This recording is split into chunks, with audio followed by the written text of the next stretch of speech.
Magandang umaga po sa lahat, Luzon, Visayas, Mindanao, kung sa kayong dako ng mundo po tayo nagbabalik dito sa ating YouTube channel. Samuel Soriano TV29 para mag-discuss ulit ng another coins at ito po ay ating hilig makulikta ng barya. Kaya ho tayo nandito nagsiselling ng kanilang mga laga, ang aking mga koleksyon at isa ho tayong kolektor. Ayan, mayroon na naman tayong pag-uusapang barya guys at ang mga barya ay pinipresyohan natin dito. Magandang umaga po sa lahat ng aking mga subscriber, mga senior citizen, lahat po ng kolektor kung saan kayong panig na mundo po. Keep safe po sa lahat and God bless. Maraming salamat po sa lahat ng aking mga subscriber. Thank you so much. Maraming salamat din po sa nanonood doon sa aking FB page. Ayan, Samuel Soriano. Doon sa ating Facebook po, lahat po na nakapalo sa akin, thank you so much. Yung mga nagsisend po ng star doon sa aking FB page, maraming salamat sa inyo. Kung saan kayong panig na mundo po. Keep safe po sa lahat and God bless. Yun naman po hindi pa po nakapag-subscribe dito sa aking YouTube channel. Ayan, malaking bagay na po kasi ang inyong gagawin tulad ng pagpindot ng ating subscribe button, like and share para ma-update ko kayo sa mga latest ko pang gagawin mga video po. Mayroon na naman tayong pag-uusapang barya at ito po ay barya po ng mga sinaunang barya. Ayan, mga sinaunang barya. Year 1990. Ayan po, si Melchora Aquino, 5 centimos po ang babaeng kauna-unahang nailagay sa pera. Baka hindi nyo pa po alam, siya po ay si Melchora Aquino, ang unang babaeng nailagay sa pera. Makikita nyo po sa kanyang likod ang 5 centimos and then ang waling-waling orchids. Ayan.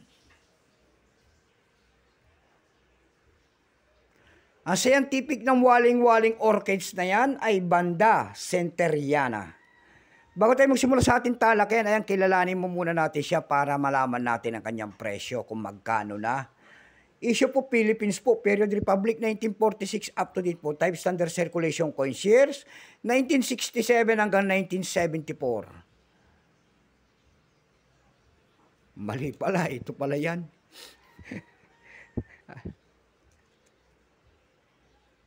Ayan, year 1970. Sorry po, sorry. Ayan, year 1970 po. 5 centimos po, ayan. Currency piso, 1967 up to date po. Composition niya na ay brass. May bigat lamang itong 2.5 grams.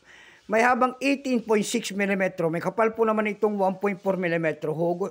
Hugis nito ay bilog o orientation coin alignment. Itinigil naman ang paggamit sa barya na ito noong January 2, 1998. Number N-16386. Reference number 197. Ito pong year 1970, ito po ay San Francisco and Denver Mint. Ayan, pinagawa.